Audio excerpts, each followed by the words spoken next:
You wanted the best. You've got the best podcast. The hottest podcast in the world.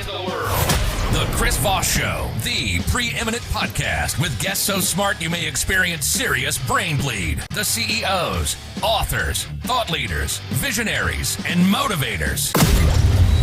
Get ready. Strap yourself in. Keep your hands, arms, and legs inside the vehicle at all times, because you're about to go on a monster education roller coaster with your brain. Now, here's your host, Chris Voss.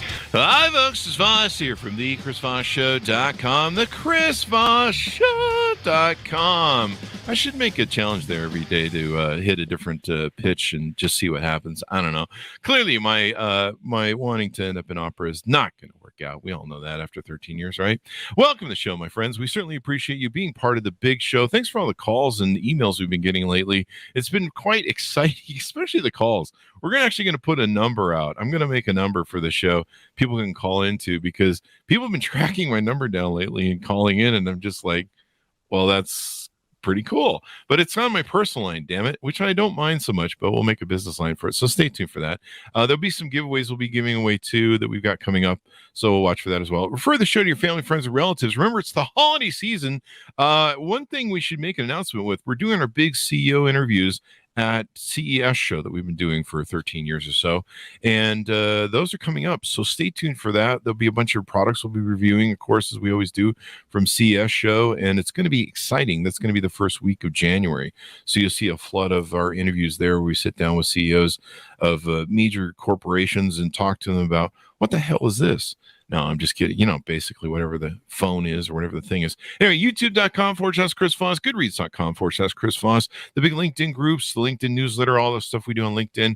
And we're trying to get stuff working over there on the, the TikTok, but we just can't be cool. So we're trying to get our mojo on, or whatever that means. Anyway, we have an amazing author on the show. He's the architecture critic of the New York Times. You may have heard of it. It's been around for a couple hundred years.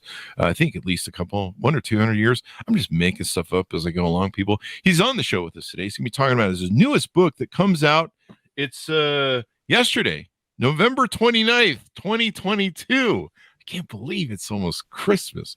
The Intimate City, Walking New York. Michael Kimmelman is on the show with us today. As I mentioned, he's the architecture critic. He can be architectural if he wants. I mean, it's a free country. Of the New York Times. He was the paper's chief art critic, and from Berlin created the Abroad column covering politics and culture across Europe and the Middle East.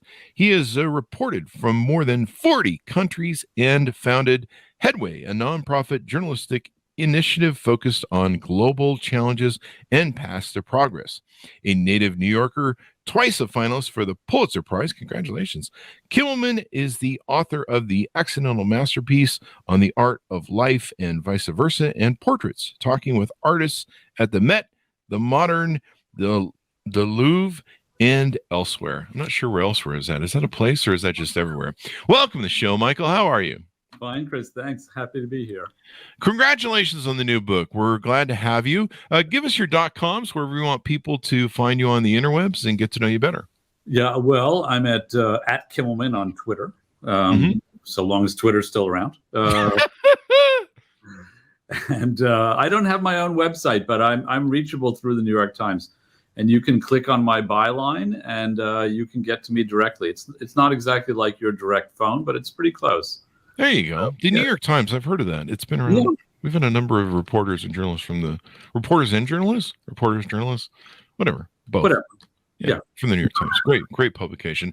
Wonderful journalists who great, amazing books we have out on the show. So you've been writing for some time. What motivated you to want to write this book? Well, Chris, it actually grew in the very first days of COVID.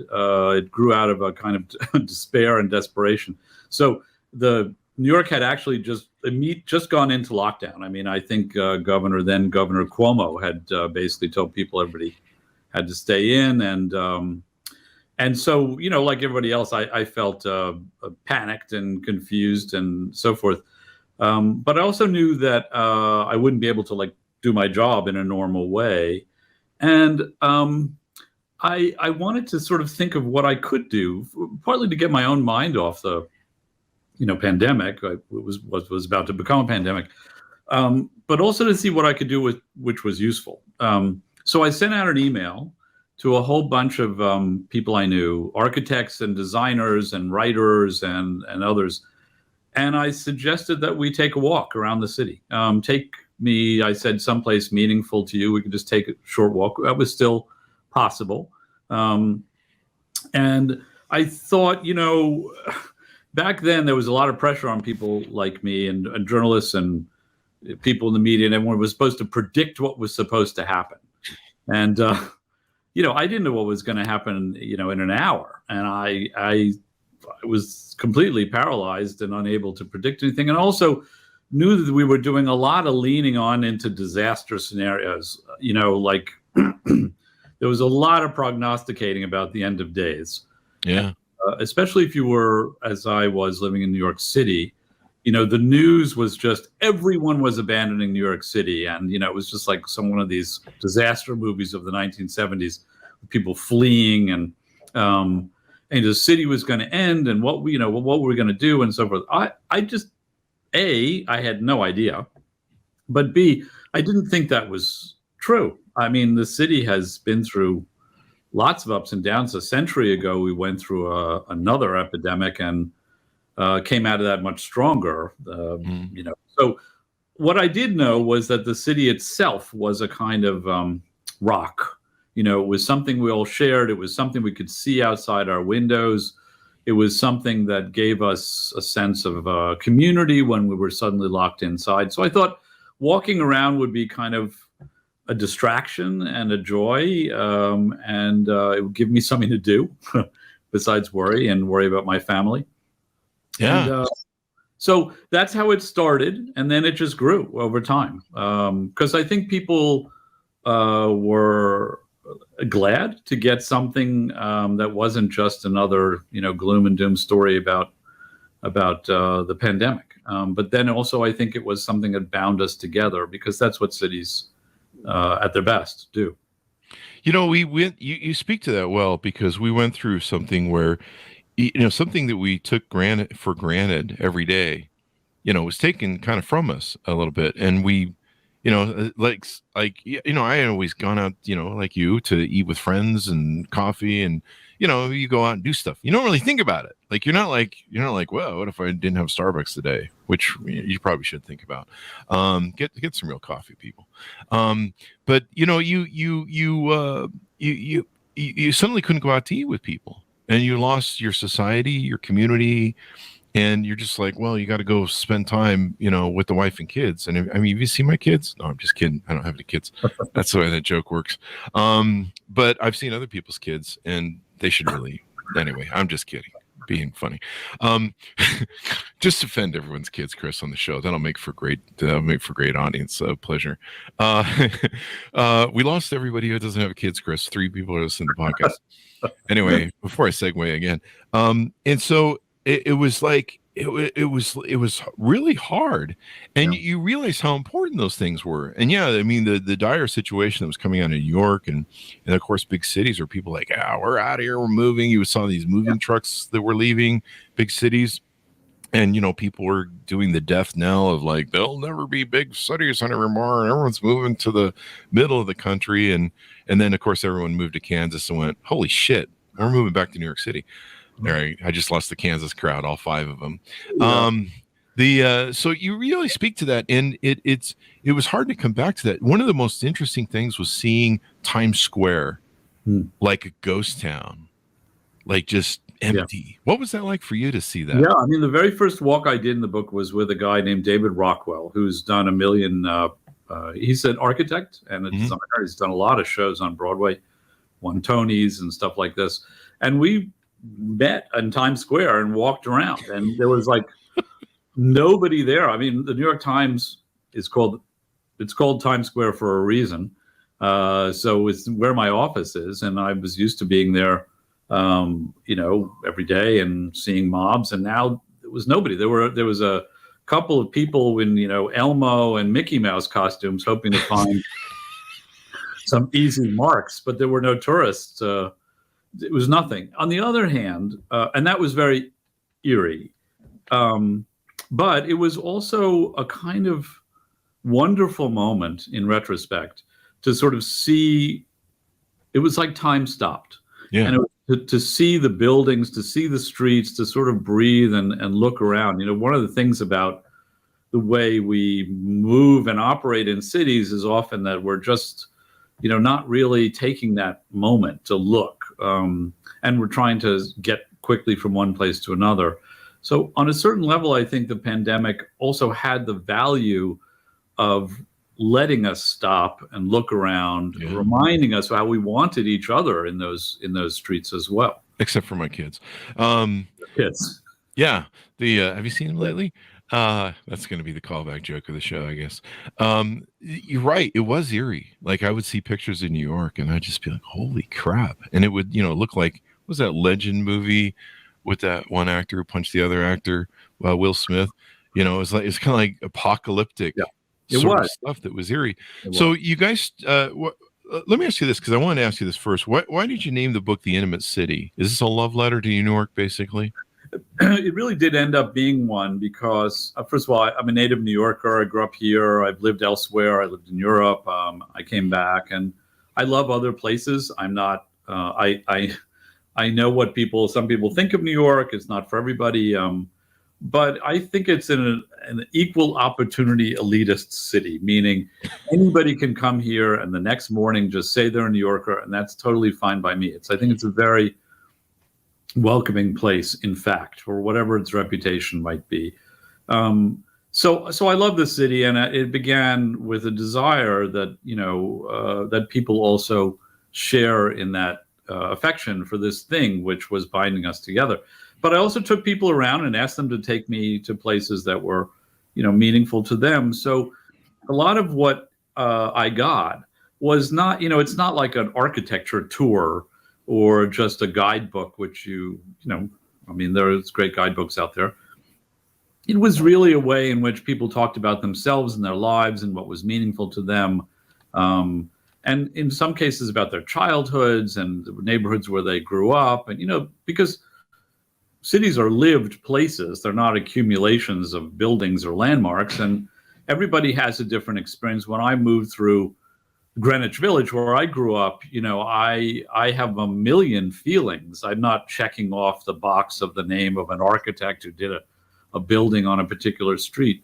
And that's a good case where I was walking around with somebody and he was just pointing out how the neighborhood had changed, and a street that I had basically grown up on, I'd never really looked at. I never stopped in that way to think about how the street and the city in general got to take the forms that it did.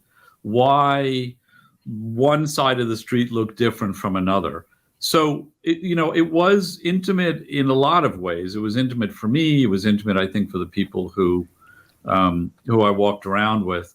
And I do also believe that it's New York has this reputation too of being such a big city that it's kind of anonymous, but in fact it's made up of millions of people who are neighbors and know each other and have their streets and communities where there's very tightly bound together, and there's a lot of intimacy in the city in the best sense of the word.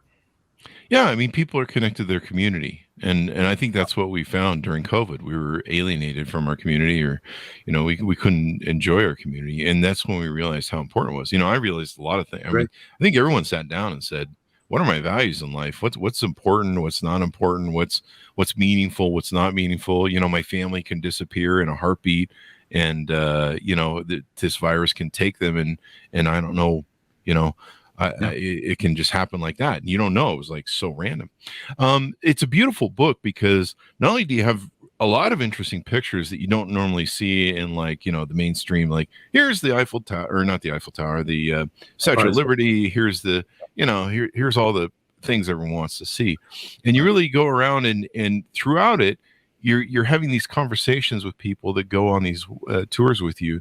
And it really kind of adds to the intimacy of it. Yeah, thank you. I appreciate that. Photography is beautiful. I had some amazing photographers who did that work. And I since I didn't do this myself, I can just say the people at Penguin Press who produced the book produced this incredibly beautiful object. It's a beautiful thing and heavy. Yeah, it's a heavy book. It's it has a real weight to it. But the tone of it, I think, is very light and upbeat and accessible and human, which was the goal. I wanted people to, it's not a book about COVID, but you're right that it grows out of that sense that there is this thing that we share each other in this place, in these different communities, and so there's a sense in which I think the preciousness of the book, in a way, is a little like the preciousness that we felt about this, about our lives together that seemed so vulnerable at that time. Yeah, you're like, are we ever going to be able to go out and eat again? Like, are we all just going to be locked in our homes? It's going to be... Well, Chris, one of the interesting things that happened early on in New York, and I think it happened in a bunch of other cities too, but here it was on a big scale, of course, was that the hospitality industry sort of collapsed. I mean, nobody was going out to restaurants, and that's a big part of the New York City economy. And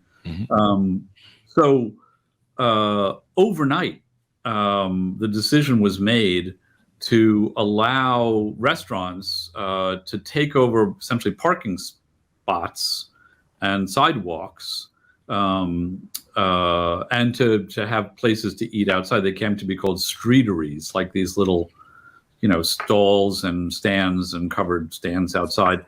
And thousands of them around the city suddenly sprang up overnight. And there were a bunch of interesting things that happened as a result of that. One was that, in New York, if you try to eliminate a single parking space, it's like the Battle of the Somme in terms of community resistance. People are up in arms and you can't take my parking space, and it's just crazy. So, that doesn't usually happen. Overnight, 10,000 of them, which was partly because there was a larger need, and partly because we just exercised the will to do it. It was like, okay, well, we're just going to say we'll do it. We didn't have to go through that process. But of course, the other thing that happened was that suddenly all these streets all over the city became activated again. People could go out, sit outside where it was safer, they felt, we felt, and streets came back to life.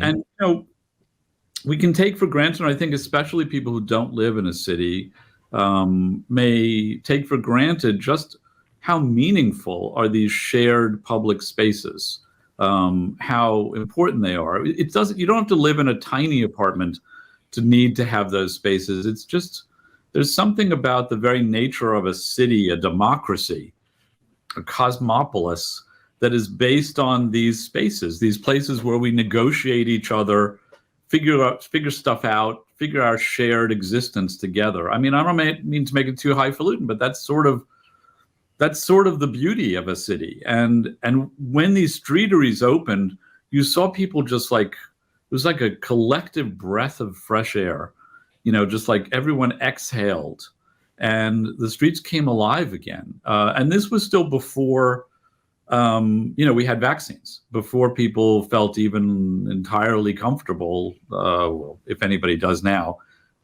going out and being together, because the urge to do that, the need to do that was so strong.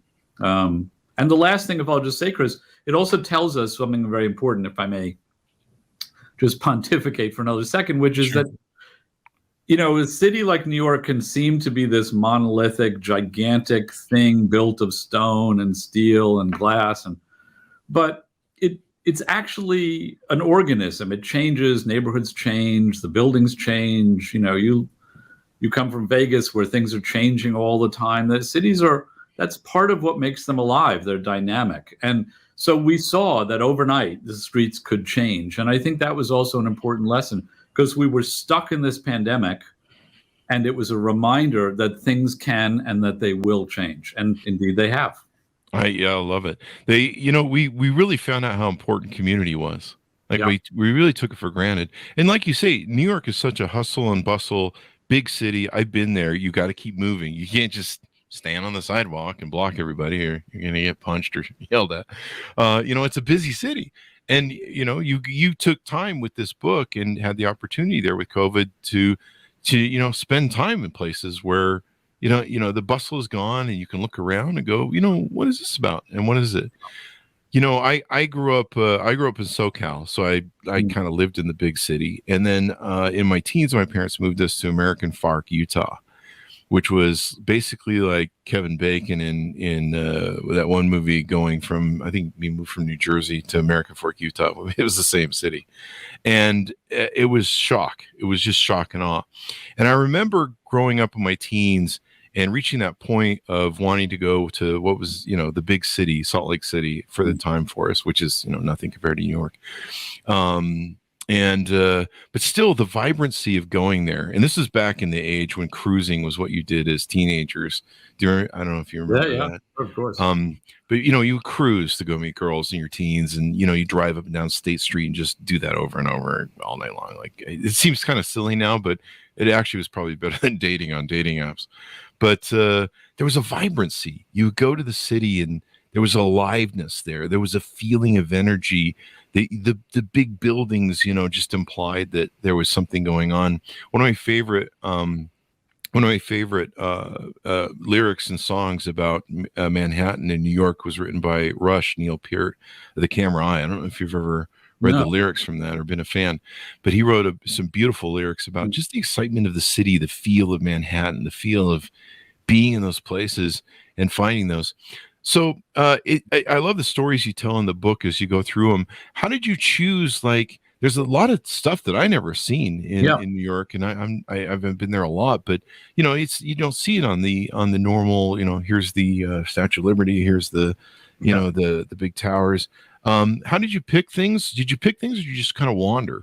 Well, it grew. It was sort of organic over time as I realized that people were. Liking this, and as I felt that there was because I should say, I began by doing it in the New York Times. I was publishing these in the Times, and so I was getting reactions from people, and I began to, where many of these, not all of the things in the book appeared, and I began to think, well, actually, what I can do here is create a portrait of New York. By covering not a complete portrait, obviously nothing vaguely like it, but something that suggests the complexity of the city, the variety of neighborhoods and people who've made it, the fact that it's not just a bunch of architects who design buildings, but you have engineers who design those buildings, lawyers and politicians and others who establish the laws and terms of by which things can happen in a city, community organizers, the list goes on and on and on. And that if the book could somehow be a little tiny reflection of that, it would stand in for the city at large. So I was trying to make sure that I covered ground, but also not the ground that you're describing. I do Times Square and, some other obvious places, like I said, Broadway, and Museum Mile, but it's really to give you a sense of just how rich and unending the city is. Like you were saying, Chris, you can't stand on a street corner without getting bumped or punched for too long. But the truth is, the city, and this is a lesson to me, I have to say, even as someone who's lived here for most of my life, the city is full of places which are, some of them look like the country. Some of them are very suburban. Some of them are, sprawling neighborhoods of single family houses. Some of them are some weird mix. The tall buildings, and like I was in Forest Hills, Queens. Forest Hills, Queens was a planned community a century ago when Queens was still farmland, a little over a century ago, which was built to attract essentially people from Manhattan who wanted to move to the suburbs, but still on these newfangled subway lines. And it's basically, the countryside with houses in it. It's like an English village. Mm-hmm. And right next door, right across the street, are these big, tall buildings where lots of new immigrants have moved in. Again, a really wonderfully complex,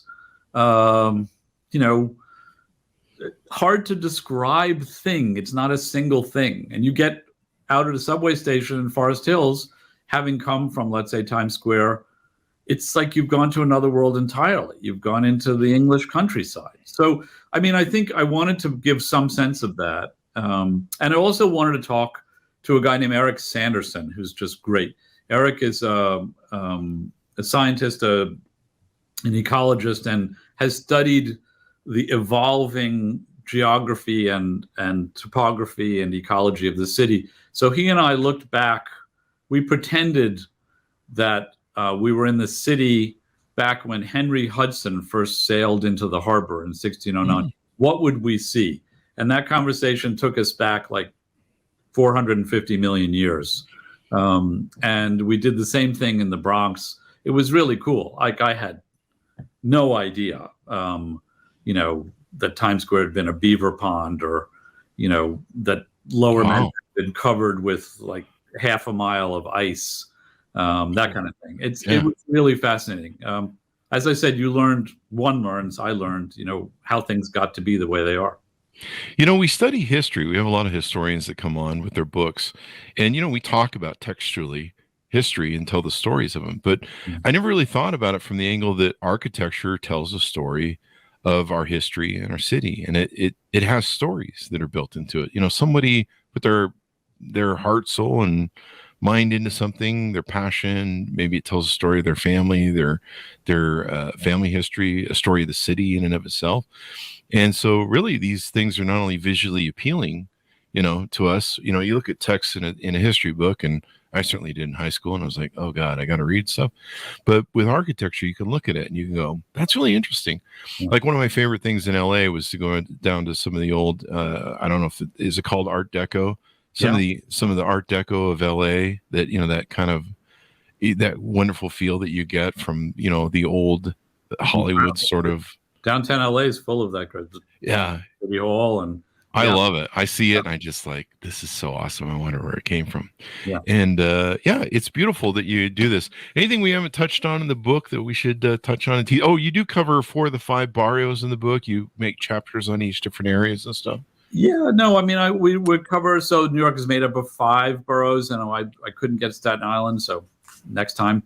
But I try to cover a lot of ground, and, my hope is that people will read the book who live in New York, who want to come to New York, who just think about New York, who think about cities, and will read it entirely for pleasure. I think it's not meant to be a textbook. It's meant to be deeply personal, because, as you say, Chris, buildings are lived in, communities are lived in, and I think that sense of life and how we express ourselves in the communities we create, the places we build, that's sort of what New York, like other great cities, is all about. So I hope people get that from the book, and I hope they find it beautiful, because I certainly am so grateful that it's such a nice looking object too. I liked it because I could go through it and I didn't feel like I had to read from beginning to end. Right. I was kind of found myself fishing through the pictures. Yeah. And and there's pictures on, I think, almost every page, or every couple pages, about every other page or so. And so I found myself kind of just flipping through, and then I'd see like, hey, what is that? That's really interesting. Yeah. And then I get to reading the conversations that you had around the pieces. And so I really liked it because it didn't feel like it was a book that was forcing me to like, you must start on page 1, or you want to know what's going on. And you could just like jump around, you can hop around, and you can just fiddle with it when you want and pick it up when you want. Absolutely. And so that made it really good. A pleasure. Yeah. Thank you for that. I appreciate it. Yeah, it made it for a fun read. Yeah, and it's also, I will say, since you're allowing me to do this, it was also intended, when I did the walks, that somebody could take these walks. So you can go with the book or with the audio version of Kindle, whatever, and you can go around to these places and see them yourself. They were designed as walks. Yeah. So, I do hope it'll inspire people who come here. When we walk around a place, I think we come to feel that we, on some level, own it, that we have come to, it becomes ours. Why do we get on an airplane, save money, deal with TSA and all the hassle of an airplane, and fly someplace and deal with jet lag maybe, and then walk around. It's because on some level, it's not just a bucket list thing. It's because then we believe that on some level it becomes a part of us too. It's ours.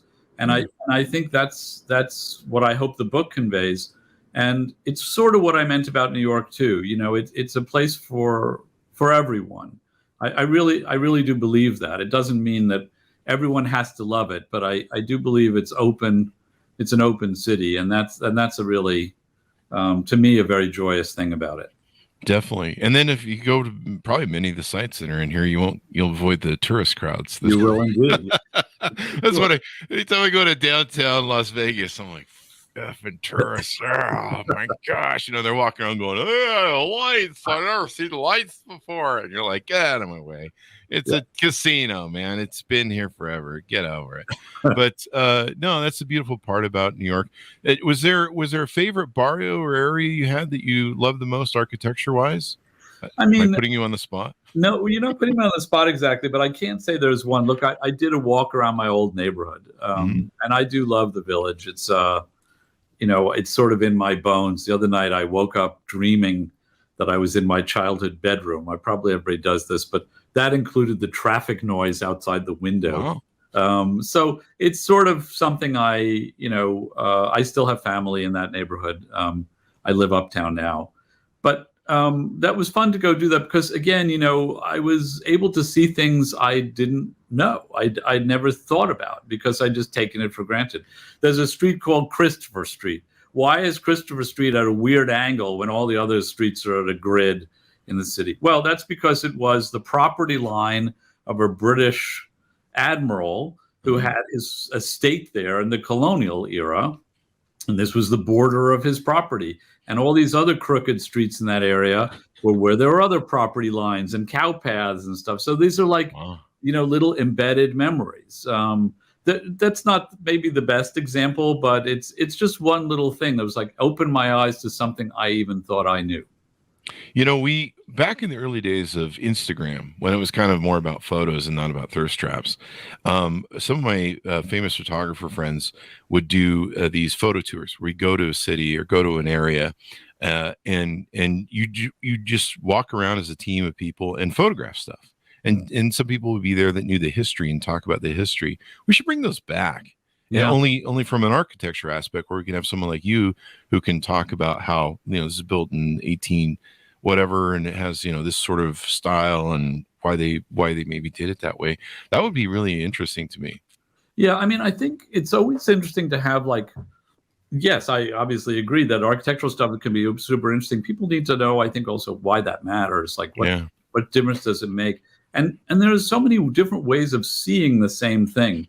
Chris, I don't know where your fictional children are now, but it's a funny thing about kids, because when you have kids, parents know that you take them to a place and you want to show them something. This is a famous building that was designed so, and they're like watching a balloon go up in the air or noticing a bottle cap on the street, or they're in the same place, they're occupying the same space, but having a completely different experience about what matters. And I think, that's not wrong. That there are a lot of different ways we can unpack the places we move through and live in and what they mean to us. If we just take the time, and that's sort of, as I said, what this project allowed me to do and a few other people, thanks to COVID. COVID was also a lesson. It is a lesson, I suppose, but crises can be opportunities. They're not only disasters. And for me, it was an opportunity to look around and see things a little more slowly, which is, you always get stuff you just didn't get before if you stop and look. Yeah. I think the reason I appreciate this is I was a photographer for a lot of years. And one of my favorite things was to go jaunting for a day, do day jaunts, where I go someplace and shoot. And in Southern California, I was living at the time. There's so many different places to go shoot. And my favorite place to go shoot of all times was Venice Beach. And I could go there and you could sit along the boardwalk, and I'd have a long 200 lens. So what I do is I'd sit there, get a table, and lean out with the 200 lens, and you'd shoot down because people know you're shooting them. Then they, and so you'd shoot way down, and Venice Beach is like, it's like the freak show of personalities and people.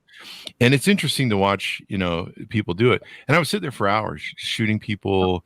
Sometimes you pay people to get some shots of them because they were really interesting. Like the guy who roller skates around with the guitar that's been in a lot of movies you may have seen. Right. But there's real appreciation just sometimes sitting down and just looking around you. Yeah. And going, what the hell is, why the hell, the who, what, where, when, and why, Why is this here? Yeah. This here? Why? I mean, the thing about, I love LA. I love all parts of LA, including Venice. But the one thing about New York is it is a walkable city, and with the subway, I mean, you do have the metro in LA, which is now expanding people's ability to do that sort of thing. But really, the thing about New York is you can go down into the subway, you can get out.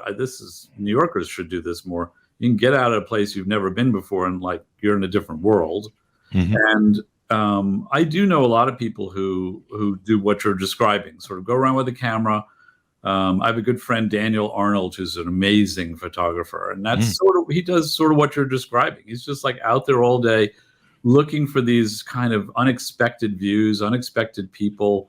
It's something the city like offers up to you because there's just so much happening, so many people passing by, so many different views, so many different places for you to, look out over the water or look down a long street. And I find it inspiring, and I think Daniel is like a good example of a photographer like you describing, just the sort of wonder of being in a place where unexpected stuff is always happening. You catch funny moments too, just like funny bits and moments and different things, and I've even caught things where the reflection of someone's sunglasses reflected something that was really cool and blowing that in. So I think that's what's beautiful about your book. It reminds us to be in the present and to appreciate things, because I mean, I get out and play now because I'm like, if they have another COVID or pandemic, I'm getting my time in now, man. I'm appreciating life and everything else. So this has been really interesting. It would be kind of interesting. Sadly, it would bring us back to electronic items that keep us from looking at the beauty around us. Yeah. That's probably a whole nother podcast chat. But it would be cool if they put like a QR code or something on buildings, at least really cool old buildings with great architecture. And you could like go up and and it would speak to you and be like, this building was built in, that would be really cool. I think that's actually a great idea, Chris. Yeah. There you go. Museums do that. If you go into museums now, you just listen to your head. Hey, listen to your headphones. But to be able to walk around a city and have little walkarounds, and maybe that should be like people could sell those as a tour. I mean, we used to do that with the photographic thing. You'd pay like $10. Yeah. And the head photographer take you around. Anyway, Michael, it's been wonderful to have you on the show. Thank you for coming by. Really appreciate it. So much for having me, Chris. It's super fun. Brilliant discussion. Be present, love life, love and live the life that you have, because time is short, my friends. Any .coms or Twitter, wherever you want people to look you up on the interwebs there? As I said, you're happy to reach out to me at the Times or on Twitter or on Instagram. But I'm just hoping you guys will go ahead and find the book somewhere and buy it and enjoy it. It's easily found in every bookstore, I hope, and online. So thank you, Chris. Thank you. Grateful. And thanks so much for tuning in. Order the book wherever fine books are sold. Stay away from those alleyway bookstores. I had to get a tetanus shot after going in one. The Intimate City, Walking New York by Michael Kimmelman. Thank you, everyone, for tuning in the show. We certainly appreciate it. YouTube.com/Chris Voss, Goodreads.com/Chris Voss, all the LinkedIn groups and all that crap we do on the interwebs. Thanks for tuning in. Be good to each other. Stay safe. And we'll see you guys next time. And that should have us out, my friend.